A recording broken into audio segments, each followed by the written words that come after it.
John, I don't know if you want to talk about this, but let's see. You turned 40 Yeah, I don't mind. a few days ago. Yeah, Congratulations. thank you. I survived for 40 years. Yeah, So I accept your congratulations. What's special? I Turning don't 40. really. I think it's quite arbitrary. I've never really cared. Well, no. When I was a kid, I cared about birthdays because it's about, the presents, what you could be given, and like what computer game I could get, whatever. But since I've been an adult, I don't really care about them because what if humans had decided to make 11 the important unit of time? Then 44 would be the important birthday, not 40. It's completely arbitrary. It doesn't mean anything. I like to celebrate the end of the year, like the winter solstice. For me, that's like the ending of a year and the beginning of a new year. Birthday for me is like, it's not really a thing. So I actually did 4 shows in a row, 15th, 16th, 17th, 18th August, which completely eclipsed the whole birthday thing. Because, I'm glad I'm still alive. So. Yeah. Why? Did you had a hard life or? No, great one. But I just don't understand the need to celebrate that particular milestone. That could be that you were really into 30, 40, 50, 20. I don't know. Some people are really looking forward or not. I enjoy my life and I enjoy all this. Every year as each new one joins, but I don't really attach any importance to the actual birthday. So do you actually plan your life in years then? Like you say, the sort of normal eclipse of winter ends and then... I wouldn't say I plan my life at all, actually. It's funny, I like to use... As I got older, I would say the one benefit... The thing is, I like being older. That's the thing. I like being 40 so far, and I liked being 30. 20s were confusing, and you get like bogged down in the wrong stuff. You don't understand what's important, and you get very, I think, distracted from your true self. And as you get older, I think ideally you come into that true self. And I find that intuition is maybe the greatest power we have, and just like this idea of that thought that comes to you before you've analysed anything. That's probably the one. That's probably the way to go, and I've approached work like that for the last, 10 years maybe. And before then, it was a little bit more about what I thought might work on an intellectual level, on an analytical level, what I thought might get me somewhere, or what I thought might make me look cool in the eyes of people I wanted to impress or whatever.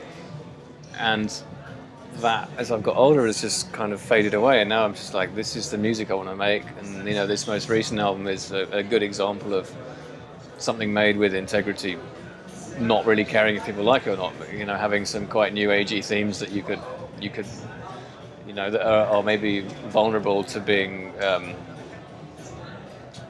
satirized. I just don't care because it's the music I wanted to make, and I feel that's the gift that comes with being a bit older. You said 10 years ago, for example, 10 or 12 years ago, what triggered that, your shift more into intuition? I think learning to meditate properly, and learning various forms of mindfulness, and just having a lot of interesting conversations and getting a lot of influence from other people, meeting the right people at the right times. But having a meditation practice brings you to a sort of neutral point every day in which you are, when you come out of the meditation, you're able to see quite clearly that maybe something you've spent your time thinking about or worrying about actually doesn't matter. So you're able to step away from that, and go, okay, so this deeper feeling I had, the intuition that I was hiding with the ego bullshit that I was thinking about, that was guiding my behavior, actually, let's go back to the intuition. So, I would attribute it to that. But there must have been some sort of something that catalyzed it. Do you know what? What? Well, now you're shifting more into meditation and finding. Yeah, I think most people learn these kind of techniques if they feel a need to learn them. I don't think they learn them because everything is fine in their life and they just want to improve. It's usually because they're, like in my case, it's because I was having real trouble sleeping. So I was touring a lot, and thought, okay, I had meditated in various forms for many years, but I didn't have a committed practice, twice a day practice, until I learned transcendental meditation, which has more structure. You know, you're supposed to do it twice a day, and you do. So I learned it maybe partly to combat insomnia, but I believe on a deeper level that, you know, my subconscious had loftier ideas and was trying to guide me towards this practice because it informs everything you do. So, yeah, you learn it for quite a mundane reason, like I'm tired, I need more rest, and I want to calm down. But actually you end up with all these other benefits, like I'm happier, more patient, I'm not in a bad mood when I'm on tour anymore, I don't rely on props as much as I used to, like, you know, whatever it is, whatever thing makes you happy in the short term, you have this kind of inner centeredness, which it's a nice thing. What did it bring you music-wise?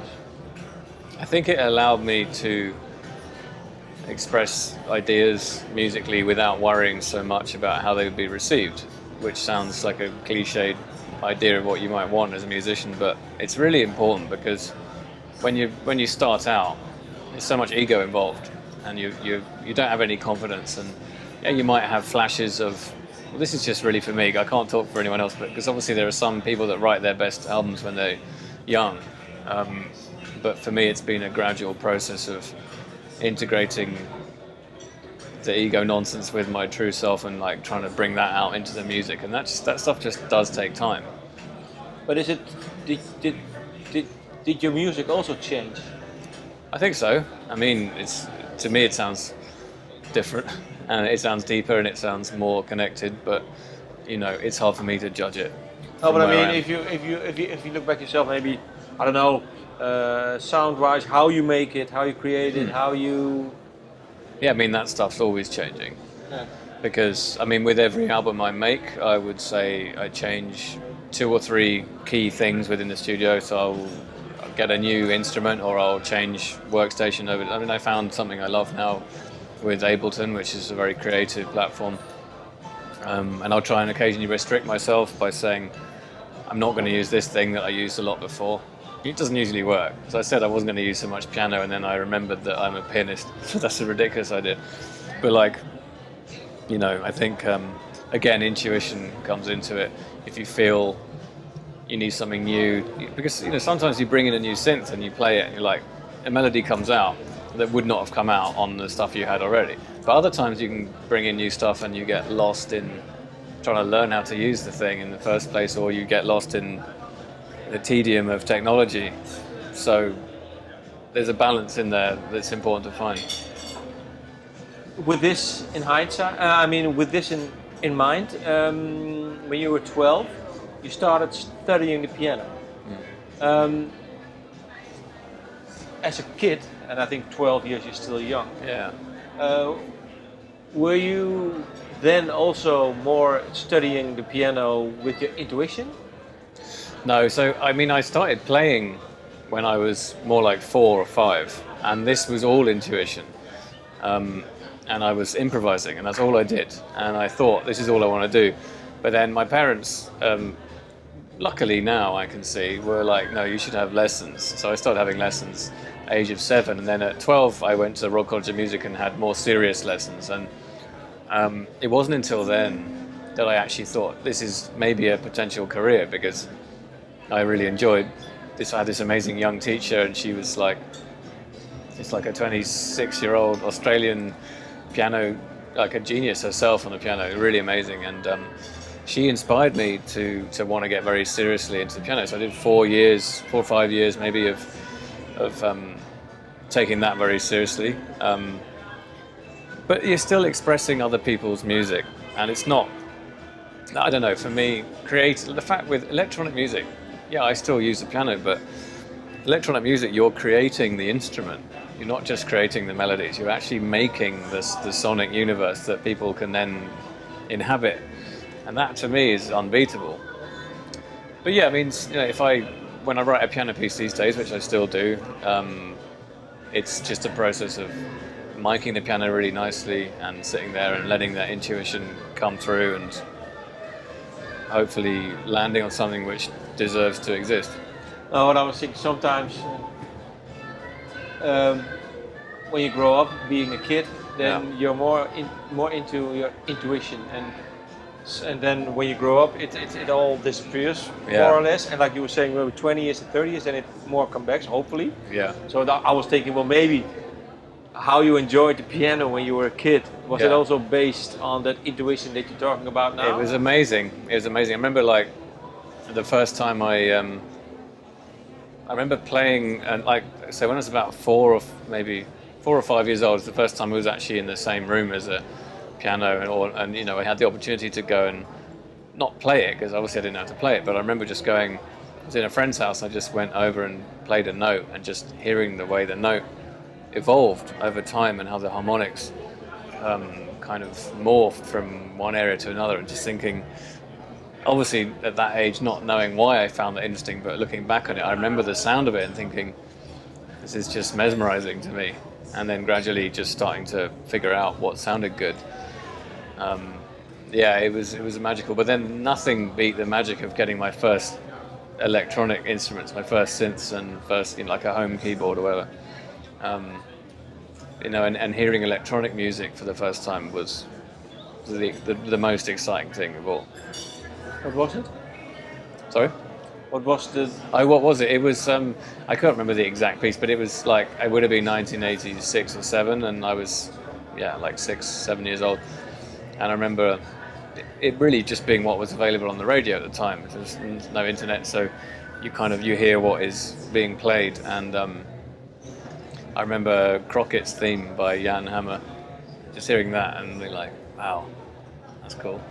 And the Pet Shop Boys, you know, Depeche Mode, and you know, and whatever like early acid house was somehow finding its way into the charts around then, or maybe 88, 89. Things which were using samplers and things which were sequenced just generally, like Bomb the Bass and Mars, Pump Up the Volume, things like that, these were new technologies that were appearing in music, and it was pretty exciting. So what, say ego stuff. Yeah. For you, we're talking now, and I see a whole logical line with how you evolved. But then the ego stuff, you worked with Coldplay and you worked on that huge hit album. Mm-hmm. Was it also intuition for you? Was it something that you really... No, it was, because, people like to criticize mainstream, I know you're not, but people like to criticize mainstream bands, but actually working with them in particular, it's like these are people that love music. These are people that work only with people they like and have a great relationship with each other and take it very, very seriously and work so much harder than other people. That's the thing. People you can look at the finished product and go, oh, you can laugh at it, whatever. If you're kind of not open to the genre. But like the work that goes into those releases, the months, even years sometimes, it's so impressive. And, Brian Eno brought me into that situation, and I was in that privileged position of having met him, and him being the one brought in to produce that record. And I was allowed the opportunity to sit in a room, you know, on a couple of floors up from where the main action was going on, and just take audio from what was going on downstairs and do my thing with it. And then Chris would come up and hear it, and he'd be like, I love this bit, let's use that bit, or I don't, you know, that bit doesn't really do it for me, whatever. So absolutely, you know, might not use everything I did, but what they did use was all done with integrity. Yeah. What did you learn from that while working with them? You said that they work really hard. What did you learn? What did you pick from it and use it for your own albums? Well, I think I have huge admiration for that songwriting skill that Chris has and that the band have, and I think I learned about being ruthless with what you don't allow onto a record, being really ruthless, and just like no self-indulgence, no song should ever last longer than it needs to, all that sort of stuff.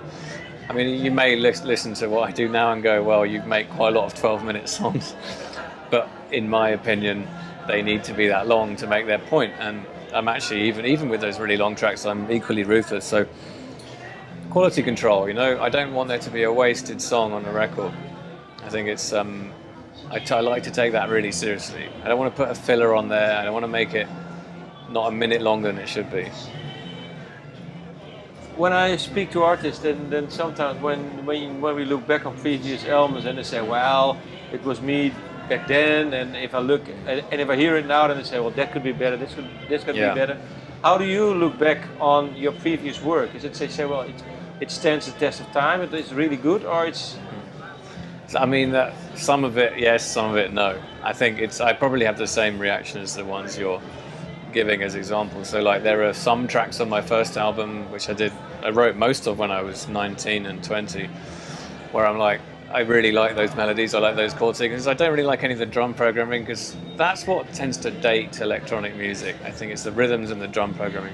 So I look back at that, and second album in particular, I just think this is like, you need to react to your early stuff to make your new stuff.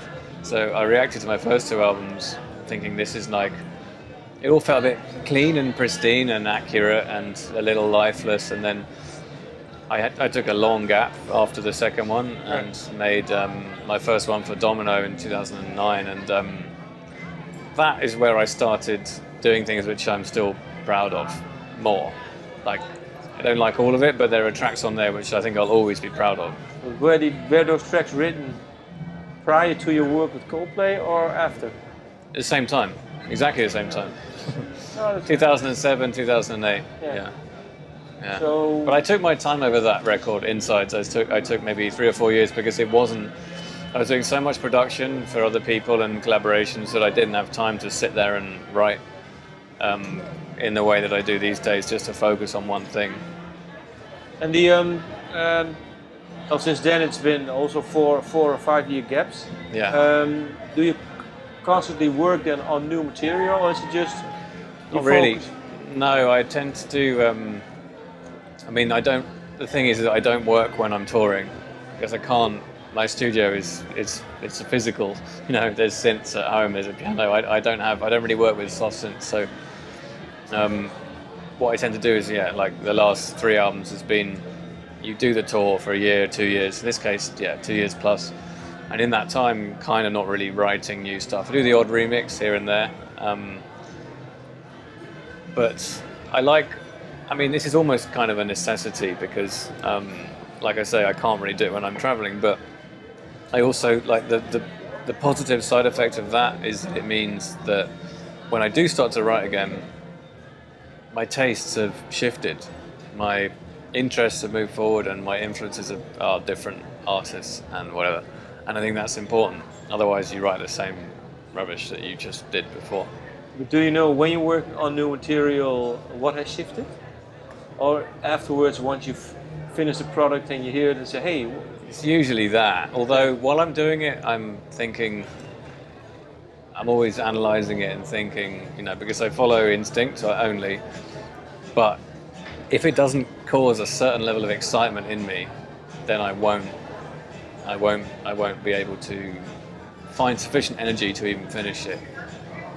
So in hindsight, your last album, Singularity, what influenced it? I think a lot of the things we've talked about, meditation was a big part of it. The people I've met, the experiences I've had, I lived in California for a bit, so I was able to experience some proper wilderness and some landscapes, the scale of which don't exist in, England, where I'm from. So at the time you're just kind of writing music and you're not really thinking this is why I'm writing it. But looking back, it's about expansiveness and a feeling of space and a feeling of trying to get whatever perspective you can get from nature and from it all sounds so cliche when you say it out loud, but cliches are often cliches for a reason. If you lie in the desert staring up at the sky and see a billion stars, you're going to feel rightly small. You're going to be hit by this realization that you're just a tiny thing and your problems are meaningless really in the grand scheme of things. And that for me is a healthy feeling. And I wanted to try and translate that into an album. I think it would be very hard if you wrote lyrics, because how do you make that not sound like cheesy or ridiculous? But if you're doing it with just sound, I feel like you can try and translate those ideas. So, yeah. And is it for you then we talked about the ego stuff? the meditation came into this last album Yeah. more, and also the, like you said, the landscapes and the wideness. Um, but the need for you to express yourself. Yeah. What is that need? I mean, that's the eternal question about any artist, is like, why are they so driven to do this? And most artists would do it for free, would do it whether they got a living out of it or not. You might Do you know now why? Or well, I can't answer it from a personal perspective, but I can answer it from a psychotherapy perspective, because I've talked about this with a lot of people, and I think the theory amongst those that are technically trained in the workings of the mind is that it's a sublimation of trauma. So you've been through something when you're very young, you may not remember what it is. In my case, I really don't. But very often, apparently, or maybe there's something about the world that doesn't quite sit right with you, and you need to process it by making art. So it's not a career choice, it's a way of life, it's a way of living, and it's not when it works for you, it's the most deep, powerful, beautiful euphoria. When it doesn't work, you feel like everything is shit or meaningless. So it's a strange life, but I would still choose it over anything. last question, and what makes it extra special for you that people come to your show and listen to it and like it? It is actually amazing, just the journey that the whole project has been on. For 18 years of releasing music, to go from playing in a pub to like 4 people who didn't know what they were even watching, to playing a show tonight to like 9,000 people, whatever. It's intensely meaningful to me, but not because I feel like it validates me, but because I feel like the music that's being performed is being enjoyed, and that music comes from. It doesn't feel like it comes from me. It feels like it's like I'm a sort of vessel that it is channeled through, but it feels like it comes from these places that meditation allows you to access. So it feels like we're all sharing this part of consciousness, which is it's a beautiful thing to be in the middle of. Yeah. Thank you for your time. Thank you.